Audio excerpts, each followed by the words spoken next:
Hey, folks, I'm Chris Metzler, one of the programmers here at SF Indie Fest. As those of you that have kind of dipped your toe in the water here before, you know that we've been bringing some of the most eclectic, interesting, and just rockin' films from around the world, and particularly from independent film, for the last 28 years to San Francisco. It's always exciting to see what kind of crop of films shows up each year. And you just had a chance to see the really delightful film Cream, and we're lucky enough to have the director here, Ryan. Welcome, Ryan. Thank you, sir. So, this is a wild and really cool film. Maybe what kind of brought you down this rabbit hole of knowing that like this was the story you wanted to tell? It's funny. I went down a rabbit hole after someone else definitely went down one. There was a data scientist, Matt Daniels, who did a study. It was released in 2014. I found it in the opening weeks of the pandemic when I was trying to figure out what it was I was going to do with all this free time. And I went on this big Shakespeare kick. I was watching a bunch of film adaptations. I was reading a bunch of the plays that I had never read. And I found this study that he did where he took all of Shakespeare's unique vocabulary words, which there's a ton, and he put them up against a bunch of the best hip hop lyricists of all time. And the headline was Shakespeare loses to Wu Tang in vocabulary battle, which I thought was just such a fascinating thing, especially a kid who grew up in the late 80s and early 90s listening to just an insane amount of Wu Tang, constantly fighting with my parents about the poetic merit of hip hop music. I think that was, most of our battles of that era. And also, I mean, frankly, just you couldn't pay me to read Shakespeare as a kid, but I would sit in my room and I would just trip out over these lyrics. And so I was pretty hell bent on spending the pandemic working on some kind of a narrative feature. I know how life gets, and I knew that once everything kind of subsided, we would just get thrown right back into life again, and everyone would be kind of like scrambling to work. So I wanted to come out of it with a script. So what I started doing every day as an exercise is I started reading the lyrics to all the Wu-Tang records. And ultimately, over the course of a few years, I ended up reading 700 songs. And I created this massive lyrical database, essentially just combing for the stuff that felt to me not just poetry, but like it felt like Shakespeare. Mm. One in particular is it was a line that we ended up attributing to our Tybalt character. It was, "I speak so evil, I got a mouthful of madness." And when I read that out loud, I'm just like, how could you differentiate this between the two? It's perfect. So yeah, I spent just a crazy amount of time and mental energy pulling all of these lyrics into a database. And then ultimately, I created about 10 or 11 individual scenes that would form my version of the adaptation, which, if you just watched it, is a little more like Tybalt Mercutio heavy, or front loaded rather. And I started just like, if you know hip hop, you know about the art of the sample. It was like one big sample, it was moving things around. I knew I didn't want it to be like hip opera Hamilton. No disrespect to Hamilton, but I knew I wanted the characters and the actors to play it straight. And so yeah, it was really fun just to kind of like take the beginning part of a Ghostface lyric and then like finish it off with a Raekwon and be able to kind of create these moments of dialogue. And it's the only film that I can tell that's ever really done that with just straight lyrics. So it's been really fun. Well, it's one thing to have like a concept for a film, right? The next one is to kind of take it and kind of implement it. So like, as you started kind of the casting process and figuring out how you wanted to kind of film it, like what were some of the kind of aesthetic influences, and also as you're kind of explaining this idea to to your collaborators, like what was their kind of take on things, and how did you guys all kind of come together to make it gel? So funny enough, I guess two things happened. One is, I'm very protective over some of these ideas in the beginning phase because I don't want to open my big mouth and then find out later that something was stupid. And I can't act, so it was really really hard for me to do this alone during the pandemic in my apartment and find the confidence. I was like, man, this is either going to be the coolest thing ever, it's going to be so embarrassing, like um so I needed to get it to the right actors. I needed to watch them do it. So that was going to be something that would have to take some time, obviously. But I did bring it to a number of my closest collaborators and people that I would consider to be influences on my work. And, unfortunately, a few of them were saying, hey, just feed it into like an AI algorithm, like just have like make it a prompt. Like, couldn't you just do it? And they thought they were helping. They were being very genuine. This sort of came later. So Mhm. that sort of like popped up as a secondary challenge, and it made me realize because I was bugging out so much about AI at the time. I was like, oh man, that I didn't even think about that this process is sort of its own inadvertent protest piece against AI. Like sitting here, I just had all the time in the world that I was like, fuck it, I'll just sit here and read these lyrics and move them around and have fun, even though it's mind numbing. But then later I was like, oh yeah, this is like I have to do this. This is the process. This is the like human creativity, the endurance of it all.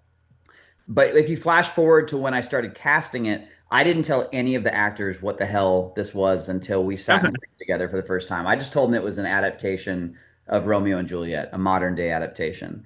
So I was very adamant that I wanted to be in the room with them when they read the script. I just thought that was going to be such a cool moment to experience.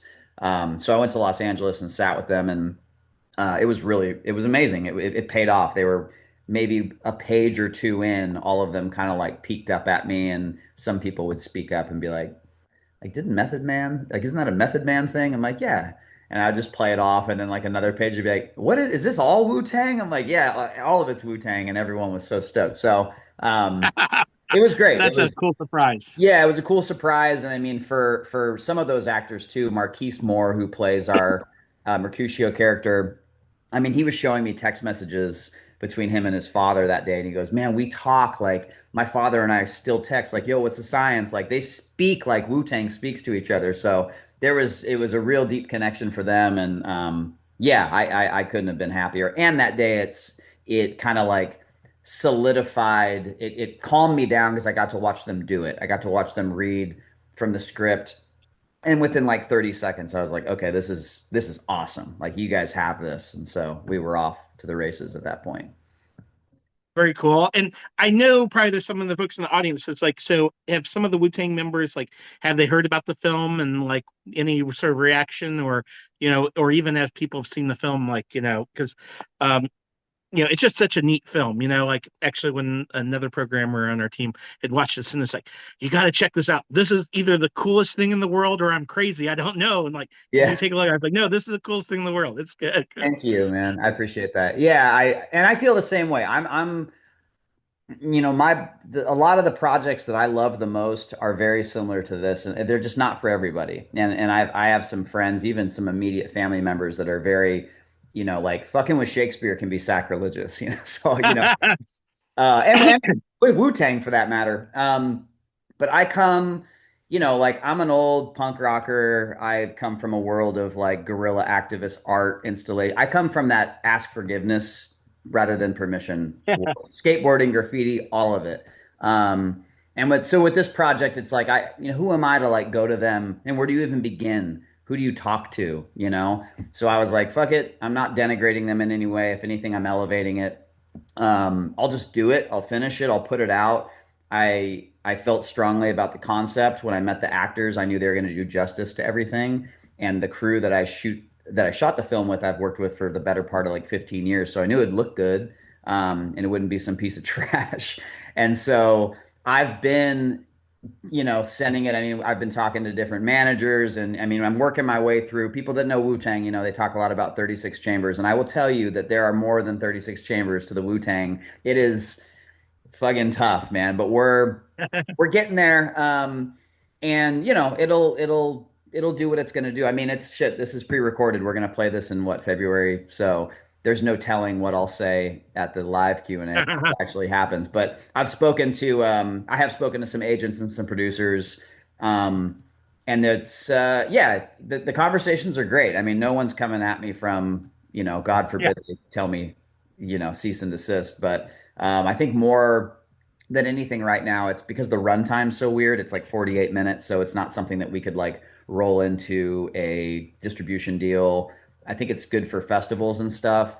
I'm just sort of letting them know, like, hey, I'm not looking to make any money off this. I think, ultimately what I would love to do would to use this as a jump off point to do a live theatrical version. I think Wu-Tang Oh, Shakespeare that'd be cool. on a stage in New York in a small theater, that's like my ultimate goal. Whether they steal that idea and do it on their own, I don't care, but that's what I would like to see come out of this. Very cool. Well, so given that this creative process was so much different than maybe some of your earlier work, like, do you think that you would ever want to kind of make something like that again? Or it's kind of one of those things where it's just like this is its own kind of serendipitous, kind of piece of creativity from like a certain period of time and also just, things lined up?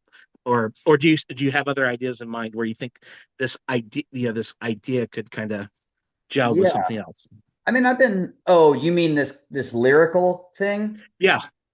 I mean, listen, I've definitely worked with Bob Dylan's lyrics on some. I mean, I was thinking Wu-Tang was always my number one. It was the one I definitely wanted to do, but I did stop and think, not just outside of the hip hop genre. I was like, like, who else is there that has like a massive body of work and has those kinds of lyrics? And Dylan was like the very next name Mm. that popped into my head. I go, well, Bob Dylan would be perfect. Like, you could easily, same thing. I went through all the old records. I started kind of speaking them, and there was a Tennessee Williams play that I was like messing with, and so I mean, yeah, I could see maybe doing something again.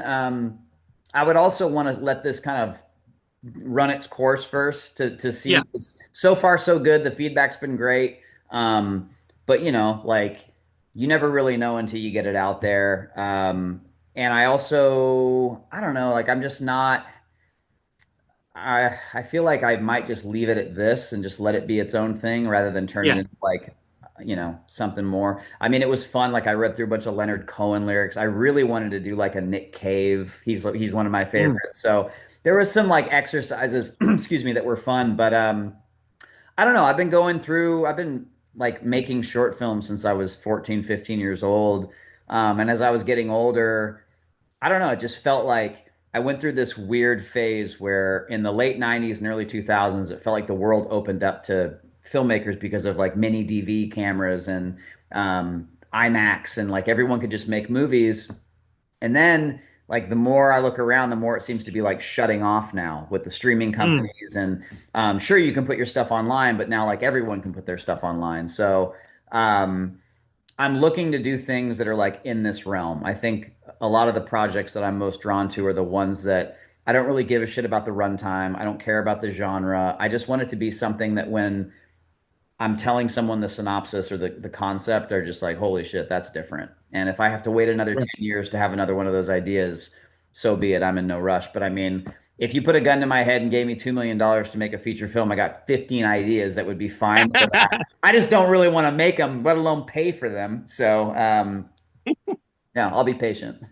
Always an interesting one to navigate. Well, cool. Well, thanks again for just making such a provocative and cool film. And for folks that want to continue to follow the path of the film, but also the different kind of art that you make, what would be the best way for folks to do that? Just go on my website. It's ryanmcpherson.com, RYEN. And yeah, there's a bunch of really cool stuff on there. Years ago we did our own adaptation of the Orson Welles War of the Worlds radio Oh, prank. I mean, there's some like really crazy experimental stuff. I've done a few plays that we filmed.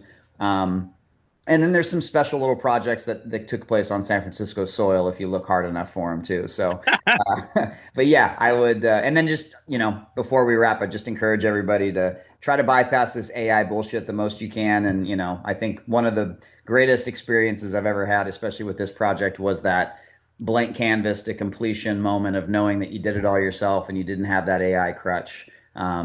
It's truly the greatest feeling in the world as a creator. So I would just encourage everybody, no matter what you're doing, it's going to be hard because it's becoming more omnipresent every day, but really just try to do this shit on your own. It feels amazing. It's the best way to do it. amen. Well, thanks again, man, and look forward to seeing you at the screen. You got it. Thanks, bud. Yeah. All Take right. care.